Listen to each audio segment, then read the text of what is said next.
So this is ridiculous. I just had to fix the mailbox downstairs. Somebody opened the mailbox, removed the bolt, turned the locking mechanism, and put the bolt back. My roommate went downstairs going, "It won't close. I can't get it. Our mailbox is broken." I go downstairs. It is broken.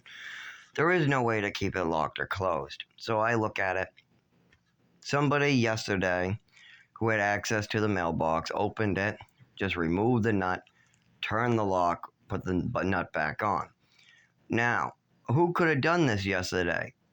Well, the only people here were the maintenance crew that work for the landlord. Now, the key for that mailbox is the same key for the last 20 years. Now, we've been living here for 6 years. So, in between tenants, who has the keys for the mailbox to check them and maintain them? Maintenance. And when did my mailbox get screwed up and have the bolt turned? Yesterday. When was maintenance here? Yesterday. Isn't it weird whenever there's time for these maintenance crews to come by, the handyman to come by, something weird happens, like our mailbox is screwed with, or they remove the ceiling tile with the mold, I've been talking about for 6 years. But there's a very in particular problem with the pipes. I offered to show them the video so they could see what I'm talking about. They don't want to see it. I've offered to show them the pictures. Like, for instance, when code enforcement came to look at the outside of the building, I wanted to show them the black mold growth. But the level part where you could see up close was sprayed away, so it's up high, only far away. And the code enforcement goes, "Isn't that the normal stuff that grows on buildings?" No, that you're thinking of the green tinted stuff. Now, if you want, look up the close-up picture I have. I have a picture of what it looks like nice and close. And I've showed this to experts. I've showed them the windows. I've showed them the inside of my apartment. I've showed them the outside of the apartment. This stuff is black mold that's growing inside the walls, on the wood, outside the wood, in the tiles, above the ceiling, in the bedroom, everywhere. Now, when you try to get a close-up look on the outside of the building, there are 3 windows getting eaten by this mold, and there's black mold trying to eat away the paint on the outside of the building.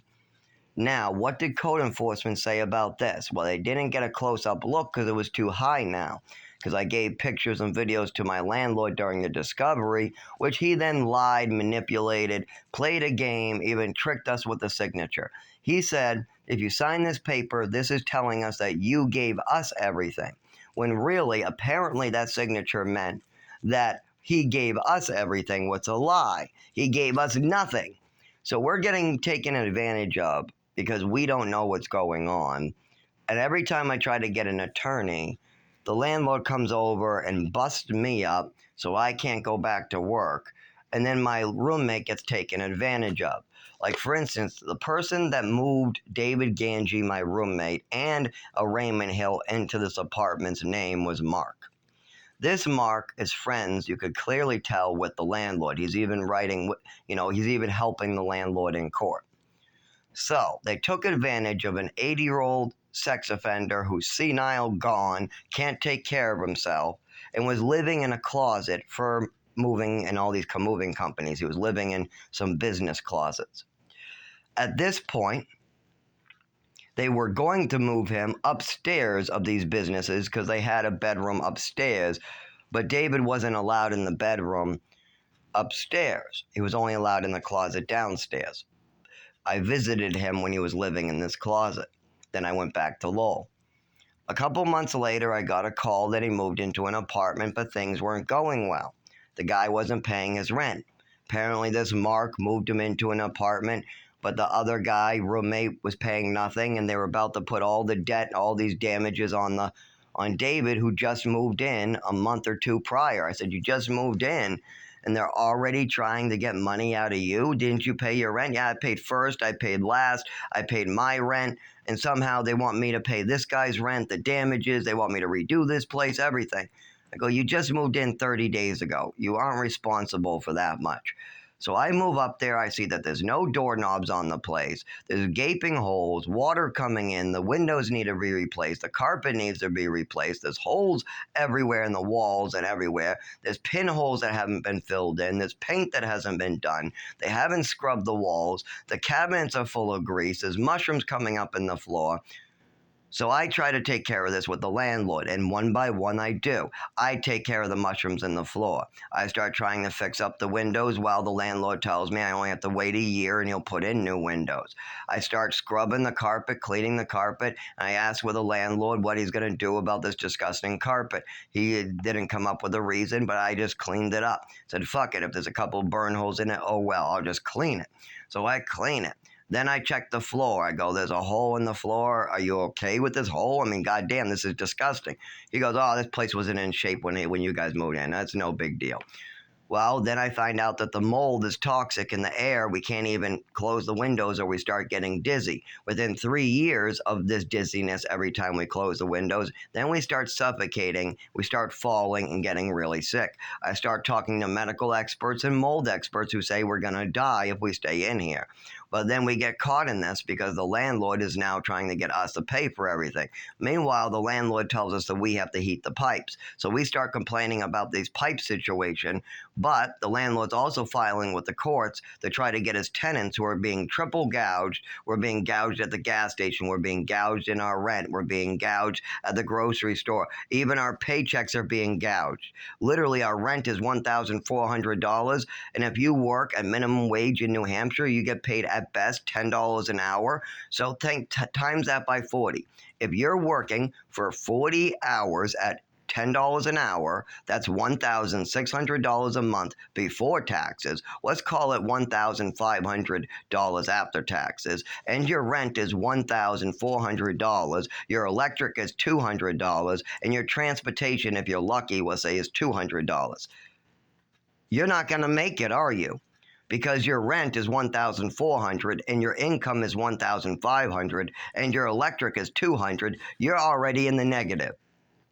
So we're already being gouged in that one area. But then we got the gouging for transportation. We got the gouging at the grocery store. We got a gouging for the fuel costs. We got a gouging for gasoline. And now the landlord wants his tenants to pay for all new pipes because he neglected to ever have a plumber properly work on giving him new pipes in the last 15 years since he needed them. He's known he has had pipe problems, but he's been hiding it from the courts, putting the cost on the tenants. He needs new light fixtures in all the hallways. Instead, he lets the lights go out, puts the cost on the tenants. Yeah, he needs all new windows, but instead he's trying to blame the tenants for leaving windows open only because they're suffocating. But he's needed new windows for 15 years. He's known this, but now he's trying to put the cost on the tenants. And he has infestations because there's holes in all the wooden framing all over the place. So these holes in the wooden framing can only be fixed by the landlord on the outside of the building, but bugs crawl each which way, and there's been bug problems, infestation problems for years. He has a flea problem in the other side of the building that he doesn't want to take care of either. So you got fucking all different types of bug problems. Now, the fleas almost made it into our building's hallways if it wasn't for me. I saw this animal living in our hallways that was covered in fleas. They were spreading through the carpets. I was getting complaints from neighbors, and they were complaining to the landlord. We were complaining to the landlord. This animal was taking shit in front of tenants' doors, living there, and it belonged to his maintenance's side of the building. That is the other half of the building that's not connected to us. Their building has fleas that they don't want to take care of. One of them got thrown the fuck out with a cat, boxed up the cat, and dropped it off at our side of the building with a bunch of dishes. So the maintenance crews and the people that lived over there wanted to drop off a bunch of fleas into our hallway. I caught this 3 years ago, so I spent about $500 of my own money bringing this cat to the vet up the street, not letting him in the building until we had him completely bug-free. Once when this cat was bug-free, then we were all set. but we almost got fleas in the hallway from this fucking landlord's neglect. We almost had another infestation problem because of this fucking landlord's tenants over there and their maintenance fucking people. If maintenance has a flea problem in another building, you don't dare drop it off to us because what are they trying to do? They want to blame us again. They were hoping that fleas would spread through this building. Then when we reported it, they could put the cost on us to repair all the buildings. But instead, I was smart. None of our buildings, all 6 of these apartments are free of any bugs other than bed bugs, stink bugs, ladybugs, and extreme mold rot. We have all that shit over here. And on the other side of the building, you got a bunch of goons who smoke meth, you got a bunch of drugs, you got a bunch of biker dudes. You apparently got fleas because there's a bunch of animals being thrown out of that side of the building that have fleas. You can see them living outside. There's one cat living outside that definitely has fleas, and there was Leo, a cat who was living in the hallway that was brought over from that building that I ended up bringing to the vet, spending hundreds and hundreds of dollars making sure that this infestation didn't spread to our building as well. And did I get a thank you? Did anybody go, thank you, Zach, for spending $500 to make sure our building didn't get fleas? Because that would have got into the downstairs people's apartments in seconds. You have a cat wandering around at night on a carpet filled with fleas. When I brought him to the vet, he was covered in them. Flea eggs, flea larvae everywhere. I literally had to keep him in a fucking cat carrier for weeks outside of the apartment and had to get him all taken care of. Luckily, we have no flea problems, no bug problems, anything like that. Now, in our bedroom, we have a bed bug, ladybug, and stink bug problem and a lot of mold. Thank God, because I can't do any bugs. I can't do bugs. I can't do bugs. But this is the problem. I do something nice like that. Like, here's the context. You had an apartment on the other side of the building. There are 12 apartments on this building. The building is split into 2 halves, 6 on the right side, 6 on the left side. The 6 on the left side have 3 people hired under the table goons for the landlord. That's how he controls them. He has 3 people in that building, and whenever they got a problem, they just try to dump it on our side of the building. Like when they had too much chemicals. They had a bunch of antifreeze and chemicals left over that they had to get rid of from one of the jobs they did for the landlord. So they dumped the chemicals on our side of the building. They went over to our road and started dumping the chemicals. They, whenever they have trash to get rid of, they throw it on our side of the trash, everything. They just dump it. When they had a cat to get rid of, one of those people had this bed ribbon cat. They had to get rid of it. This cat was an indoor cat, so it's not living outside. So they put it in a box of dishes and mugs, walked it over to our side of the building, and dropped it off to live in our hallway. This is how they keep trying to dump their problems onto us. And if anybody tries to complain, send a report. They gang up and they play games with us. Like they send a guy over to scream and pretend to be us out the window, and then they have another guy make a false complaint because they're tenants. So they play 1 minute they're playing the tenant role. Next minute they're the handyman. Next minute they're the goon for the landlord. Next minute they're the executor. Next minute they're the everything. They play a lot of games to allow the landlord to take advantage of the disabled people in this building.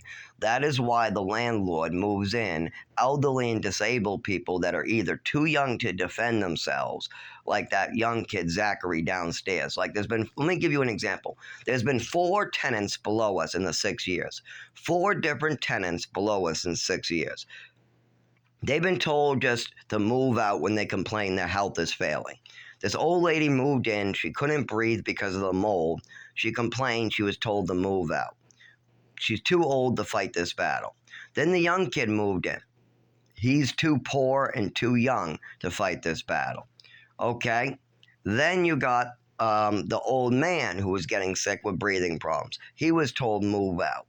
Now, when somebody is getting sick from the apartment they're paying for and they're having water come in their apartment, and the landlord is taking advantage of them, and a bunch of goons are lying and stressing them out, and you got a bunch of lying in court and manipulating of the court, and you have a whole gang of goons working for the landlord. That doesn't mean move out of your apartment. Some people can't do that if their health is failing. Plus, if you are getting health problems from your apartment that could be permanent, and you move out, and you no longer have pictures or evidence of that apartment, don't expect the doctors to catch up on it or even treat you. Your health is going to continue going downhill. So it's very important you don't move out until your doctors know what's going on with you and your apartment. And it's very important that nobody else moves in there. If your apartment is killing you or making you sick, if you move out, more people are going to move in. So I ask you this.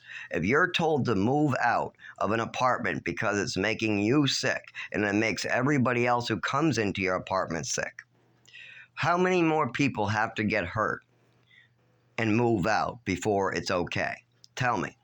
How many people have to get hurt before it's a problem? 100? How many children need to die before the age of 20? How many adults have to have respiratory issues? How many young adults in their 20s or 30s won't see to live retirement?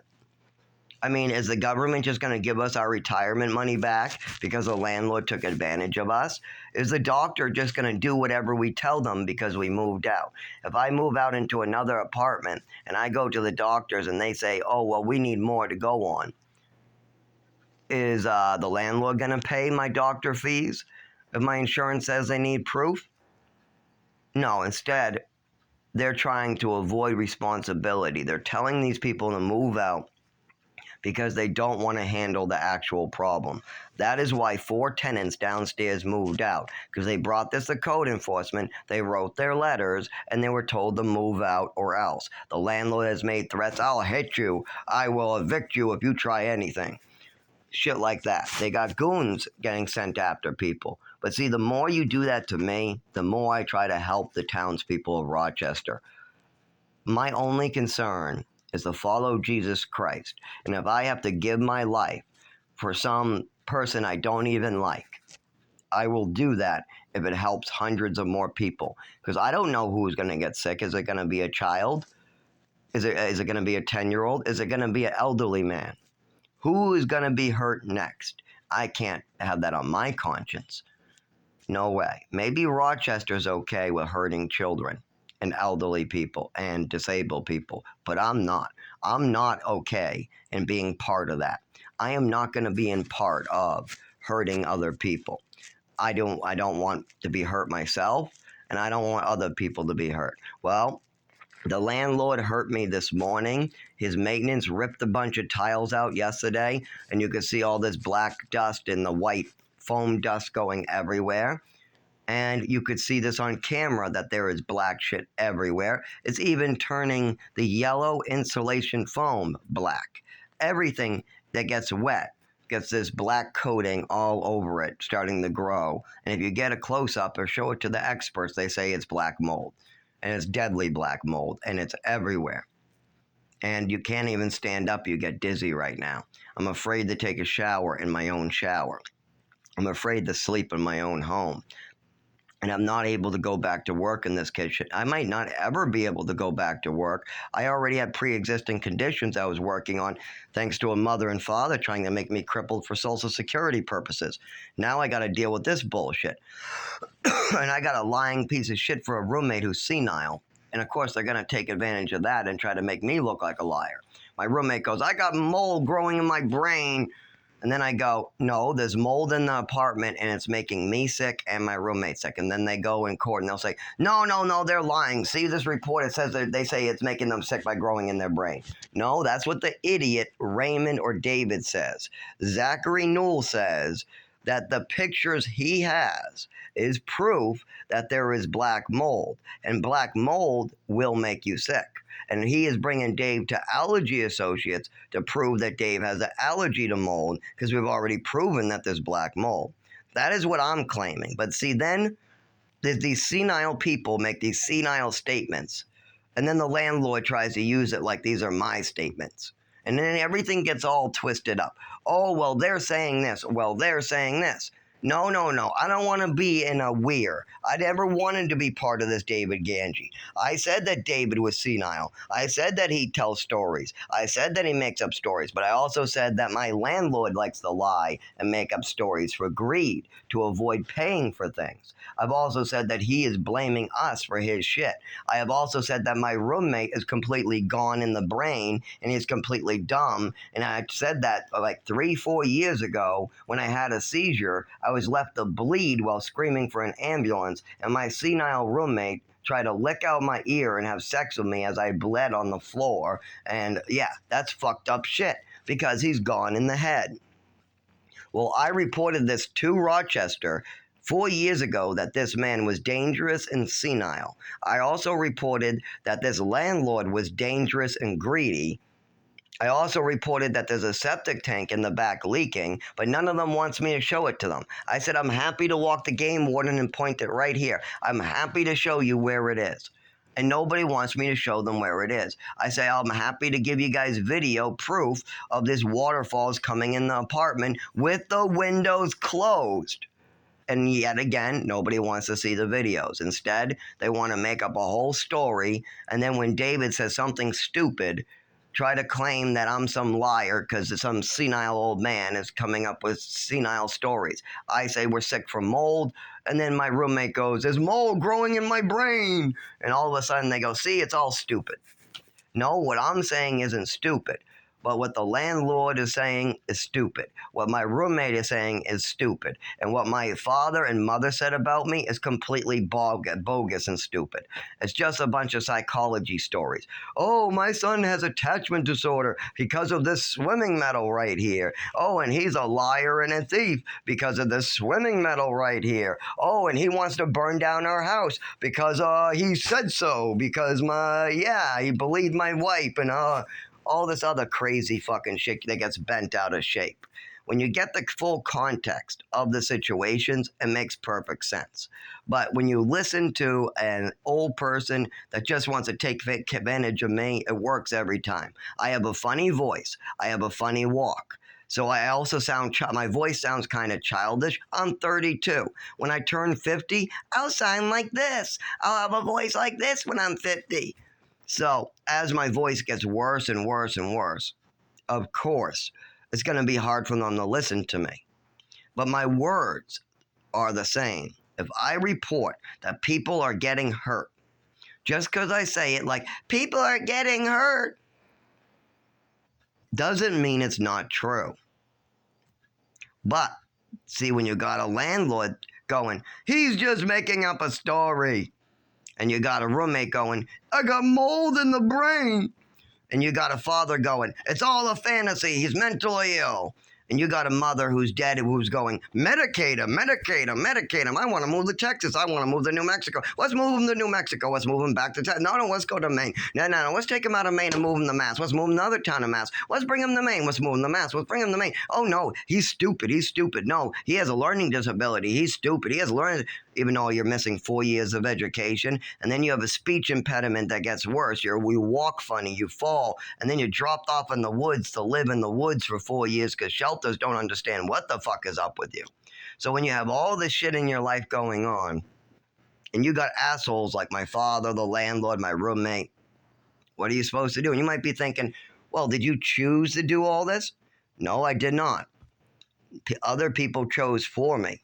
Do you think I chose to be in Lowell? No, I just got dropped off like a sick dog that needs to be put down. I got dropped off. Well, how about before that? Where did you choose before that? Well, I chose to move into my first apartment. But my father chose to lie and steal money, so that wasn't an option.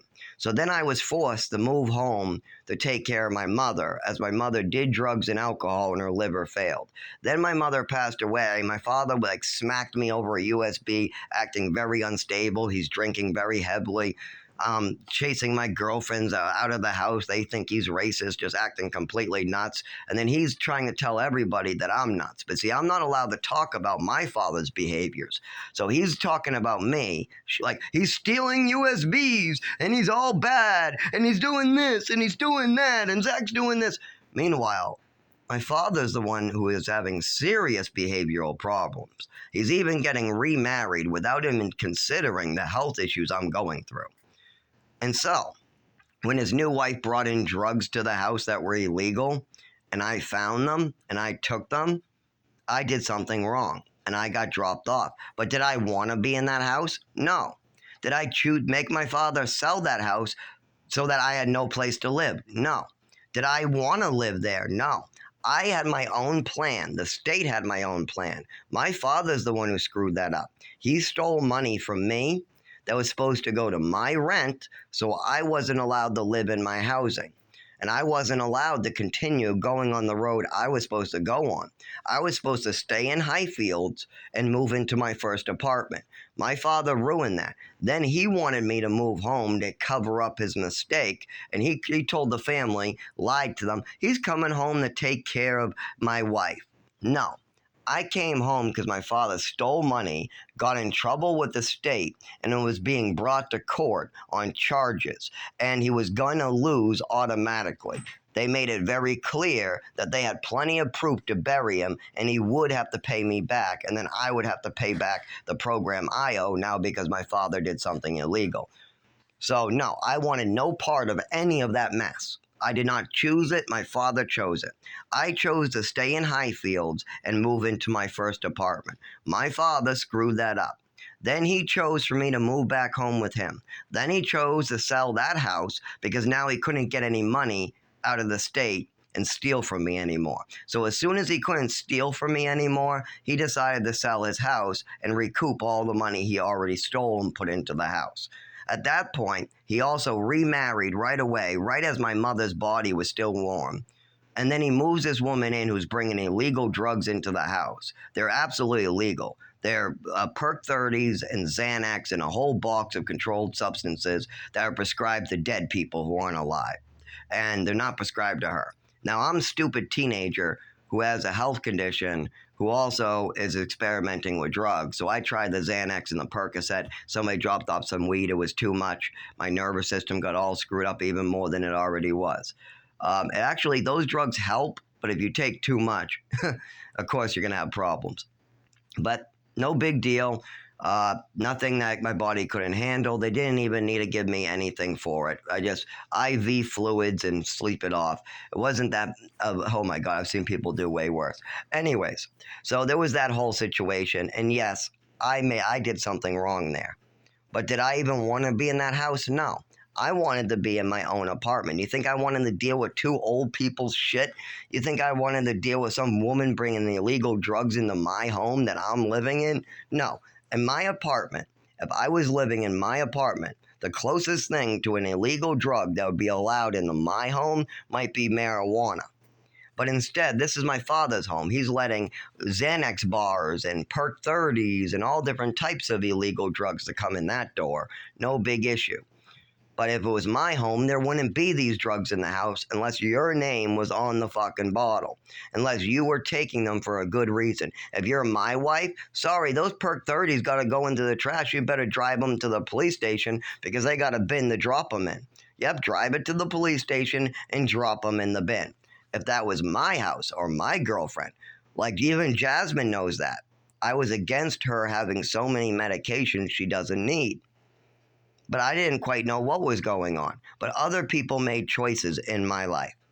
They made choices to steal my rent. They made choices to make it so I couldn't stay in my housing. They made choices to sell the house I'm living in under my feet. They made choices not to settle the business with my mother after she passed away. They made choices to steal any inheritance that I was supposed to get. How do I know that? Oh, my father's lawyer called me to let me know my father was up to no good when my mother passed away. So I know that for sure because a lawyer called me, my father's lawyer called me to let me know that he had a legal responsibility to let me know what my father was doing was wrong. But I should talk to him because my father is the one who knows what he did wrong. So I talked to my father and he lies some more. He lies through his teeth some more. So at that point, I'm just getting more and more aggravated with him. I'm getting more and more aggravated as illegal drugs come in the house. I'm getting calls from lawyers. He's remarrying without settling his business. I've now lost my housing. He's stolen money from me. He made a deal with me to continue to fix the Social Security mess he created. Now he's bailing out. And now I'm just getting dropped off on the side of the road to live someplace, and I find out my disabilities are too severe for me to be allowed to live in a shelter. If I try to live in a shelter, I'll be thrown out because they have no idea what my disabilities are. The doctors have never been told about what my real disabilities are, and my mother kept hiding it from everybody by moving me around the country. As soon as doctors, teachers, or anybody figured out that I have a neurological disorder that affects my nervous system, speech, and it gets better with certain medication like epilepsy medication. As soon as people start figuring this shit out at age 7, at age 8, at age 9, she has to move me, use all these illnesses to try to cover it up. No, this is a mental illness, and this is a mental illness, and this is a mental... Oh, and the fact that he jumped in a pool and his foot got caught, that's a mental illness. He's bumping into furniture all the time, that's a mental illness. He's falling down and hitting his shins, that's a mental illness. And this is a mental illness, and that's self-harming, and that's depression, and that's suicide, and that's this, and that's this, and that's this. She even tried to convince me that I was schizophrenic.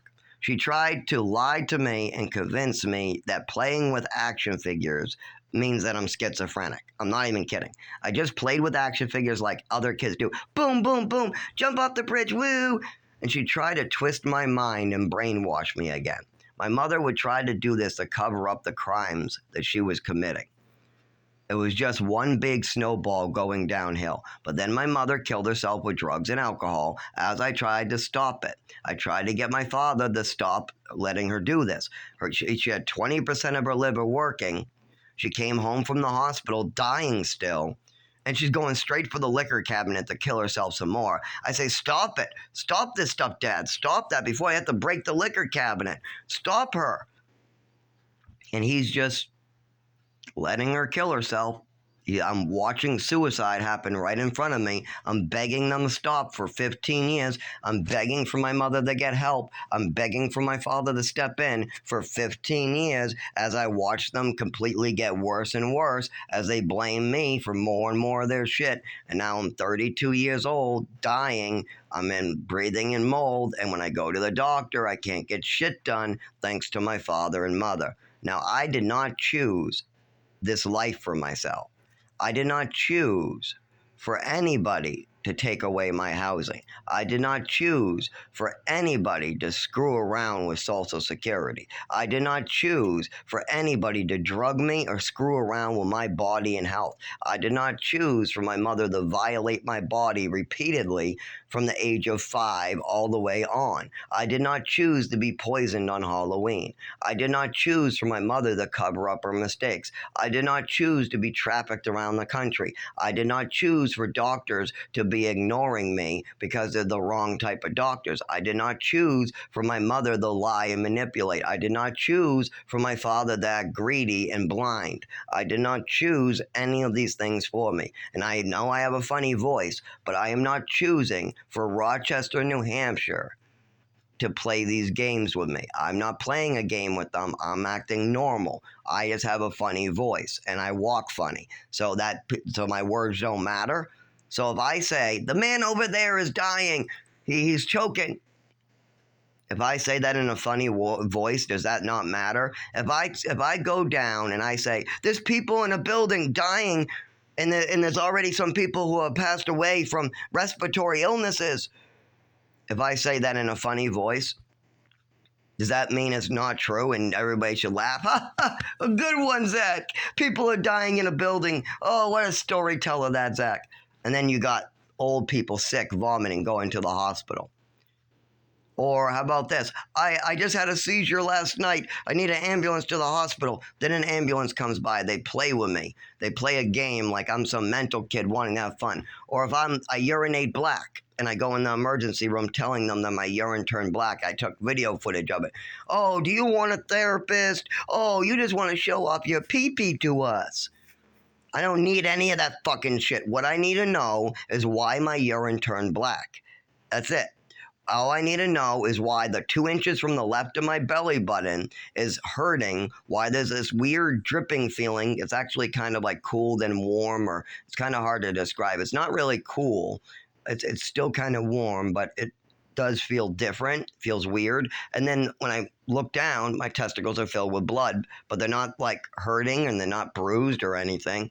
It just something's going on. But then I go to the emergency room, I go to the doctors, and because I have a funny voice on the phone, I'm reporting it on a funny voice. Oh, he wants to show off his testes. Oh, this guy is mentally ill. You want a psychiatrist? And then they look at it and they go, oh, this is real? I don't know why they sent you to me then. Well, my specialty is psychiatry. That's why I was sending you to a psychiatrist. What the fuck? Why are they sending a real kid to me? Because I have a funny voice. Same reason why the fucking judge and everybody will take advantage of me. I got an 84-year-old who's senile, who can't fucking stick to a story, who says there's mold in his brain when I'm talking about actual mold exposure. We are actually sick from the mold. We got doctors looking into it. But then David says something stupid about mold making him sick, and all of a sudden, all the evidence I worked hard providing, writing up, going to the doctors for, is crumpled up, thrown away. The judge won't even look at the videos, the pictures, none of it, because now he has me talking funny. My voice sounds funny, in other words. They got an 84-year-old who words coming out of his mouth is bullshit. So you got his words going, there's mold in the brain. Well, his words sound funny and they're bullshit. Now, on my end, my voice and the words sound funny, but the words are very important and they are down to rights. They come with pictures, videos, doctor's notes. I work really hard to prove my case, but it doesn't matter. It gets thrown in the trash because once again, I got assholes. We got a landlord who's greedy. We got a father who can't take responsibility. I got a moronic roommate. So I'm just going to die. It's murder by systematic abuses. I get to be murdered. I don't know how many other people in history have been murdered in this way, but I'm trying to write it down so it doesn't happen to anybody else because it's a terrible way to die. I've been dying for 25 years. I've already had an overdose at age 7. I got trafficked. I had injuries and seizures in the New Mexico woods. I've had multiple falls where I went unconscious and woke up on the side of the road without knowing what the hell that meant. I now know they're called seizures. I was bumping in the furniture all through my teenage years, all before that. My mother was calling it self-harming at the doctors. I was being over-medicated. My mother was slipping me her own pills and drugs, doing damage to my internal organs. And the stuff that I know is wrong with me, like the problems with my nervous system, the problems with my speech, are only the half of it. If I actually had a doctor listen to me, write down what happened to me, and then go over the symptoms I'm experiencing and the times I experienced them and how long they've been happening, there is a lot of illnesses I'm sure I have. I am sure I have, and I'm sure a doctor could prove. But the first step is to stop the bullshit with my mother, father. Stop these bullshit artists. I mean, when I have a seizure at work, what do you think happens? They go to the emergency room. They don't even keep me overnight. My insurance won't pay for it. They just are supposed to release me to walk home after a seizure. I can't walk. I'm using a wheelchair. Sometimes I fall and end up having another injury on the way out of the hospital. And then they think it's a game. They think this is a fucking game, like I'm looking for attention or something. No, I want to go get my fucking money. Some of these things happen when I want my money. I got money coming on the way and then something happens. Or I'm waiting at the bus stop to go do something important and I have a seizure because of the cold. I don't want to deal with this shit. I lose money. It makes my life harder. My legs don't want to work then. And then my voice becomes even more funny. People laugh at me. And I haven't driven in 15 years. Meanwhile, they go, you're fine to go kill people in a car. I can't control my legs and arms for over 25 years properly for much more than a couple hours. And what will happen when I'm behind the wheel of a car? Well, we don't know. We don't know, so just do it and find out. Well, what happens when the car hurts somebody? Well, then we get you put in the prison for reckless driving. Well, why don't we handle this so I can drive? then we got the paperwork I need, and then I drive, and that's what I've been trying to do for 15 years. But no, I don't get to drive, I don't get to live, I don't get to use a shelter, I don't get Social Security, I don't get to work, I don't get to have a job. I get to live in the woods like a hermit, die like that, or just die on the side of the road having seizures, or die trying to work while they throw me out of jobs for being disabled one by one, or go to a shelter and they treat me like shit, throwing me out because I can't move my legs at times, or because I fell in the shower and I don't have documentation of my disabilities.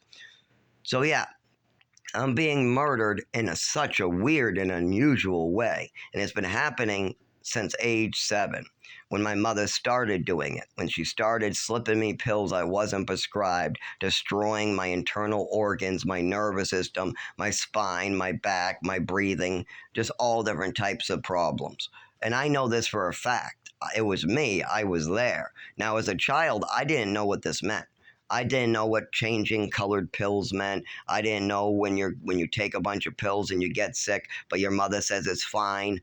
You're not fine. If your mother gives you pills and you get sick right before you're supposed to go out to do something, and then your mother tells you, everybody, it's fine, I'll take care of it, I'll baby him at home, you guys just go do your thing, it's fine.